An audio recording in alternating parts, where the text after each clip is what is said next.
Ladies and gentlemen, please take your seat.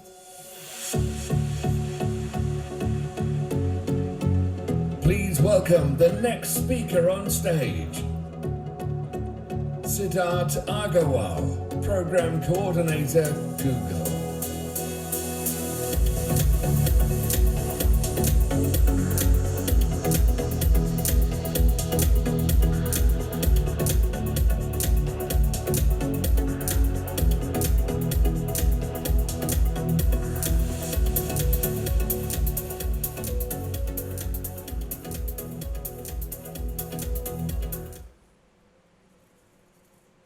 Agarwal, Sri Lanka.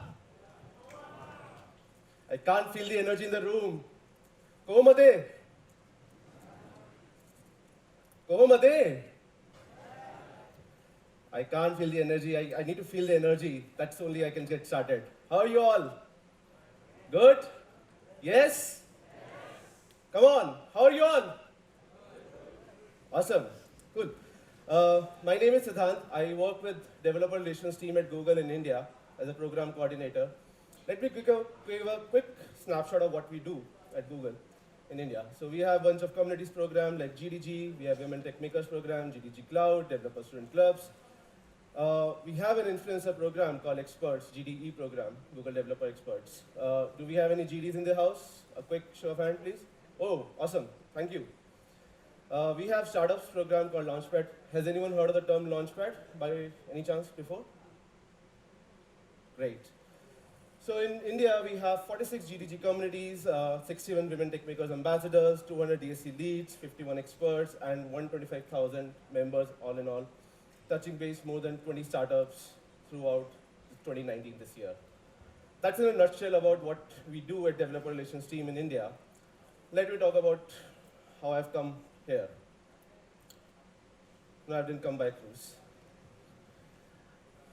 But yes, of course, I did got a cruise for me, a small mini cruise. I'm going to talk about cruising on the AI wave. Any idea like what is it that I'm going to talk about? Anything that comes to your mind? Anyone? AI, yes. Why we are cruising on this wave? What is it so fascinating about it? What is it? Okay, let me talk about the golden era of AI, the wave that we are cruising on. You must have heard about Waymo, the self-driving car, or about the street view technology that Google has in the Google Maps integration. Or if I had to talk about Google Assistant, the Google Home integration. All these things have made our lives so much easy, so much relaxing, giving us an access to so many things out there. We can now change things over our voice. We can control things. Photos, giving us the power to do face recognition in a quick way. Google Translate. Believe me, like if I'm in a stranger city, this helps me a lot. If I have to talk about Smart Reply in Gmails, almost 10% of all responses sent on mobile uses Smart Reply. It's a really amazing product that Google has come up with. And in all, the machine learning has improved the consumer experiences with search, with Android, with Maps, Gmail, Chrome, Drive, Photos, Assistant, Cardboard, Translate. Like, think of any other Google products out there, machine learning is embedded in it.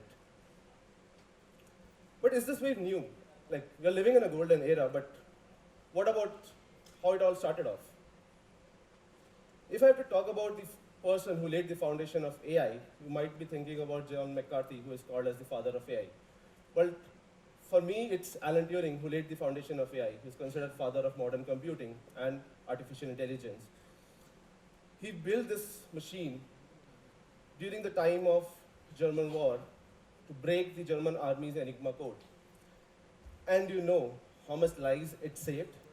It's 21 million lives it saved. Think about the potential that machine learning AI has. Alan Turing in his Turing test said that artificial intelligence, like any computer or any machine, is capable of considering as AI enabled or AI capable if it can mimic human actions, if it can mimic a human being. And Turing test is still used in our day-to-day lives, the technology that we use. How many have heard of CAPTCHA? Quick show of hand. Awesome. CAPTCHA uses Turing test. How? If I just have to abbreviate or expand CAPTCHA, it's completely automated public Turing test to tell computers and humans apart. That's how we are still using Turing tests in our day-to-day lives, in our technology. Now, that's how it all started, and we are now living in a golden era of machine learning, or deep learning as we say. Lots of breakthroughs. It's a really amazing product that Google has come up with. And in all, the machine learning has improved the consumer experiences with search, with Android, with Maps, Gmail, Chrome, Drive, Photos, Assistant, Cardboard, Translate. Like, think of any other Google products out there, machine learning is embedded in it. But is this wave new? Like, we're living in a golden era, but what about how it all started off? If I have to talk about the person who laid the foundation of AI, you might be thinking about John McCarthy, who is called as the father of AI. Well, for me, it's Alan Turing who laid the foundation of AI. He's considered father of modern computing and artificial intelligence. He built this machine during the time of German war to break the German army's Enigma code. And you know how much lives it saved? It's 21 million lives it saved. Think about the potential that machine learning AI has. Alan Turing in his Turing test said that artificial intelligence, like any computer or any machine, is capable of considering as AI enabled or AI capable if it can mimic human actions, if it can mimic a human being. And Turing test is still used in our day-to-day lives, the technology that we use. How many have heard of CAPTCHA? Quick show of hand. Awesome. CAPTCHA uses Turing test. How? If I just have to abbreviate or expand CAPTCHA, it's completely automated public Turing test to tell computers and humans apart. That's how we are still using Turing tests in our day-to-day lives, in our technology. Now, that's how it all started, and we are now living in a golden era of machine learning, or deep learning as we say. Lots of breakthroughs that happened in 2012 onwards. Now, AI adoption is just the beginning. If you look at the Forrester research that says 58% of the companies or the technology professionals said that they're researching on AI, they use AI, but still, only 12% of them are still currently in the AI system, as in they're using AI in the production. So what has changed? What has been the difference? What has moved us? It's of course faster computers, the bigger data sets, the neural networks that came in, and the open source of deep learning libraries like TensorFlow and other libraries that helped in the advancement of machine learning and deep learning, leading to the deep learning breakthroughs that happened since 2012 and going on in various industry verticals like consumer, healthcare, finance, retail, government, energy, transport, industrial, and others. These are some of the areas that have like a lot of potential still going on. And there's so much advancement going on in these areas in terms of machine learning and artificial intelligence. But with this cruising on this high tide while we're moving forward, where are we heading? Where is the shore? Has anyone thought about it? Like, where are we heading to? Where are we going on? I'll come back to this question, but let me talk about some of the possibilities that get unlocked with the help of Google AI. First, let's hear Nazrini's stories, who talks about how she used machine learning to help in African agriculture, preventing fall army of worms. Let's hear it out.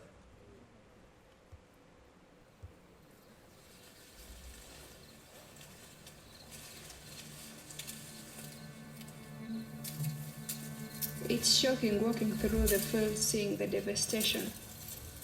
When fall armyworm attacked, it affected everyone. I've met farmers who have lost everything. The problem is not just in Uganda or Africa. And if we don't act now, many may be at risk of hunger.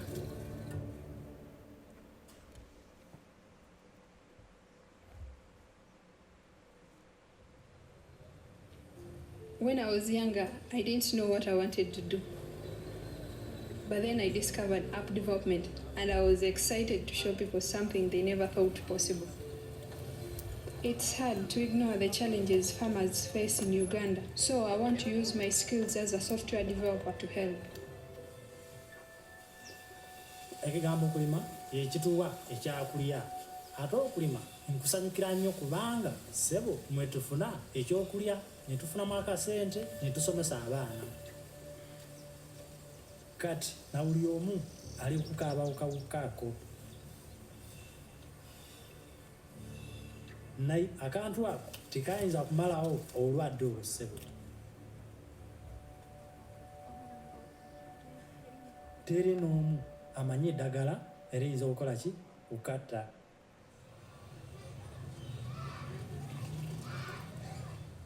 At a Google Study Jam, we taught ourselves TensorFlow. We started by building an Android app on top of an open source API. The app allows farmers to spot infestations early, far beyond the capability of human eyes. And this is when we realized machine learning was the key to helping farmers. Our mission is to ensure this technology can reach to the last farmer in the field. If it's everywhere, why not in the farm? So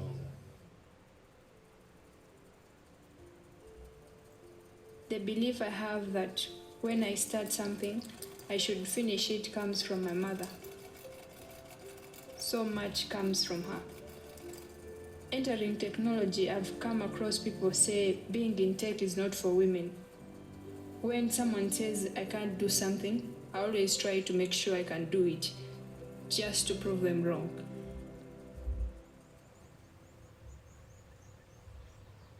Mu famire tuli balimi kuviira ddala ku jjajja paka ku nze. Okulima ekigenda okutulemesa y'ebiwuka ebirya kasooli. N'ebbaati nazimba ate okulima nkusanyukira nnyo kubanga kati nze wensula nsuulira ddala walungi ennyumba yange nga tetoonya kunkyusizaamu kubanga taata oba jjajja teyalina ennyumba y'ebbaati. Kale abaana bange baagala nnyo kulima nga nze wekwagala oba jjajja nga byatuyigirizanga. Tulina essuubi ne tufuna embeera ennungi mu kulima.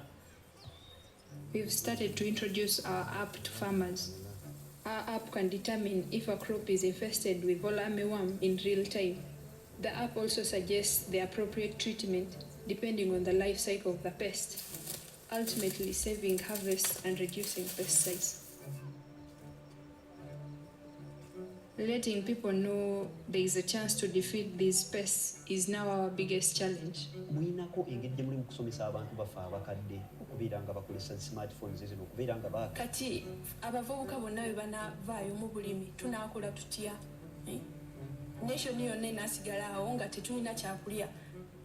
Ezo z'ensonga, one of the reasons lwaki twayingira so much mu agriculture nti omulimi ali eyo waba asimbye emmere ye, season waba asimbye emmere, obuwuka ne bujja n'obulwadde ne bujja ne bumalawo emmere eyo yonna.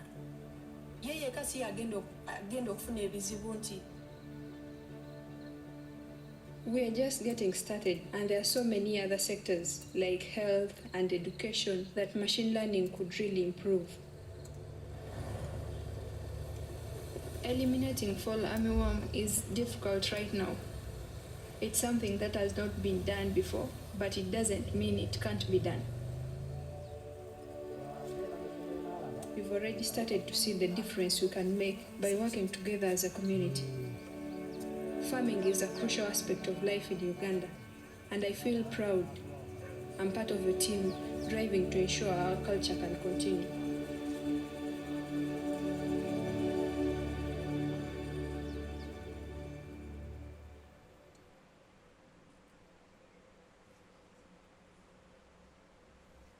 That was Nazrini's story about how she is using machine learning to fight for fall armyworm. I'm truly inspired by the work that she is doing and the courage that she has taken to stand out and do something for the community that she's there. We have to talk about healthcare. In healthcare, now we have been able to recognize or identify the early signs of cardiovascular risks, heart diseases, strokes, with just the scan of our retina. Think of the potential if it unfolds, if you are using it on a mobile device, making it accessible to the rural segments of the entire world, affordable to them, and advanced technologies reaching out in their hands, and all possible through computer vision and machine learning. If I have to talk about something which the women out here can relate to, breast cancer. Do you know 75,000 women die every year due to breast cancer? It's a very grave situation out there, believe me. But if it's detected at an early stage, it can save so many lives. There's a startup out there, Niramai, based in India, who's thought of a solution using machine learning and TensorFlow to help women recognize early signs of breast cancer. Let's hear their story.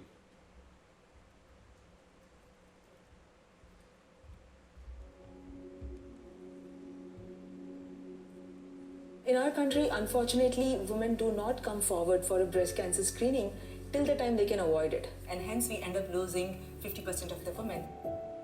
Mammography, which is one of the standards of care today, has very good ability to detect very small lumps called microcalcifications. However, it does not work on women under 45 years of age.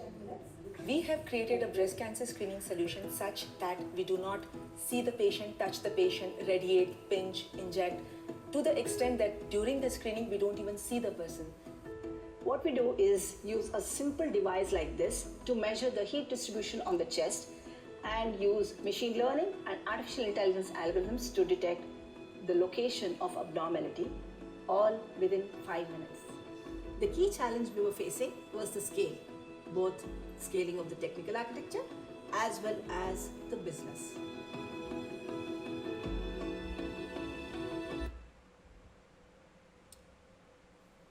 Also, for 20 years, Google has been trying to democratize search. Google search has helped everyone. And timely and accessible information has helped all of us. All of you agree? Yes? Yes? Think of it in a time of crisis when you need like accurate and super fast accessible information. Google then worked backwards and came up with a project to detect floods with most precision, accuracy, and as well as the area that it is forecasting, it's super accurate. On the left is the public data that they're is being forecasted. And on the right is what Google has been driving results from their own data. In astronomy, finding new planets is not an easy task. These are very small, cold, dark objects as compared to their hot stars. Then, researchers and scientists churned large amounts of data from a Kepler mission, and they were able to find out a new solar system with the help of machine learning, which is like us, like our solar system, just a parallel solar system.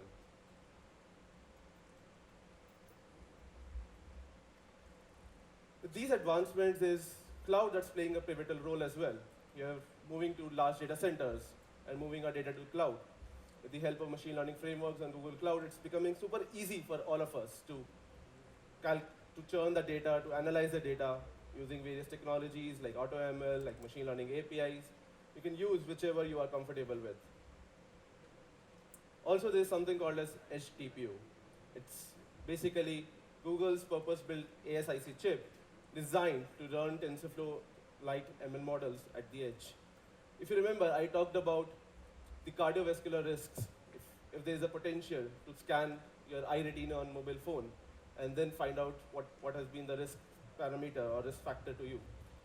So that's how it works. It runs a TensorFlow-like model on the edge devices. It basically complements our cloud TPU offerings and helps you accelerate your ML training in the cloud and then have lightning fast machine learning inference at the edge. Let's see what Louis of Tambua Health he is using TensorFlow Lite on the edge device.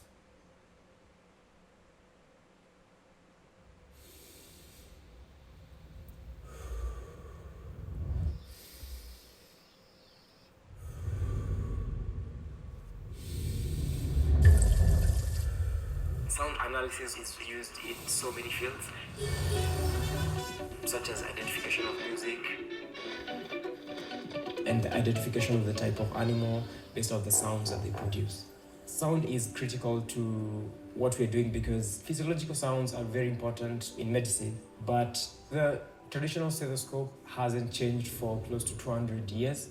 The doctor is limited by the human ear and they cannot hear specific frequencies. This method is very inaccurate and causes a lot of misdiagnosis. Our mission is to use machine learning and TensorFlow to revolutionize the diagnosis and treatment of respiratory diseases in low-resource areas such as sub-Saharan Africa. The Tambua app is a powerful screening tool that helps doctors make decisions quickly. The core technology is trying to mimic the human auditory system.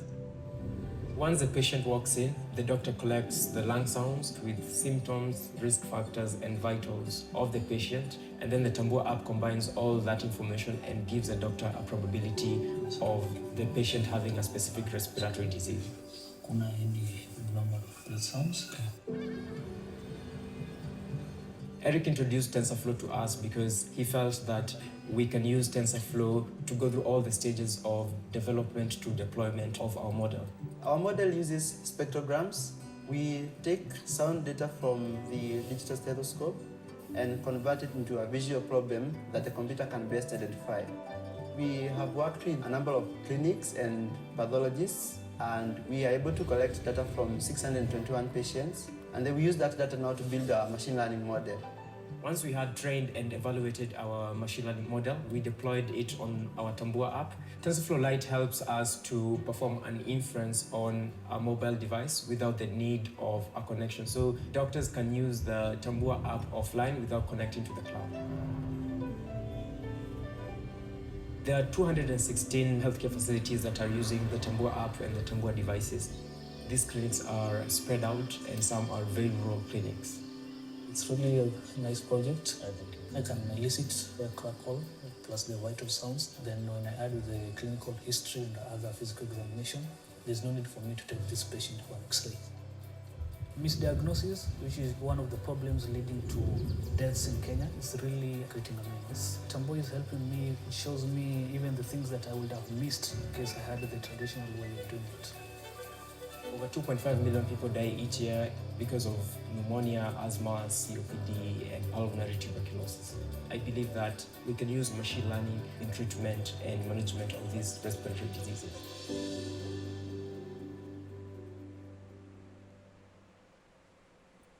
And with so much potential with machine learning, so much possibilities that it unlocks, there always comes a responsibility attached to everything. With great power comes great responsibility. If you're thinking what rubbish I'm talking about, I feel the end is near. Not in general, but otherwise. Let's see why I think so. Playing jazz. Playing jazz. Smoothie. Making smoothie. Calendar. No meetings today. Remember, tandläkare at 9:30. Fire off. Fire off. Open door. Door open. Så ska vi sätta en till. Fire. Open door. Wrong voice command. Open door.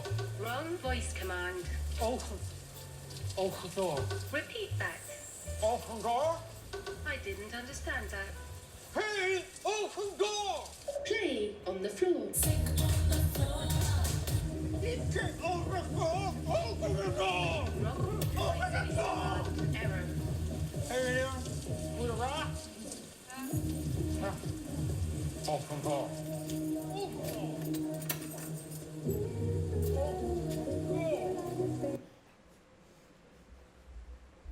Funny, right? So that's where we need to think about it, how we are using machine learning. Now, I'll leave this thought to you and say, while you're learning, while you're at DevFest, or otherwise, while you're learning with Google AI, exploring machine learning, aim to solve with AI for a greater good. Aim to solve and build for social good. Build for sustainable development goals. UN has listed out some 17 sustainable development goals that every country should adopt. thinking about a global level. Build for Sri Lanka. Build for next billion users. Build something that everyone out there can use. And hopefully, while we're building those solutions, we'll somewhere end the shore. As we always say, to bring about the change, you must not be afraid to take that first step. We fail when you fail to try. With this thought, I'll leave it to you and let you enjoy the rest of the day for the DevFest. Stuti, thank you.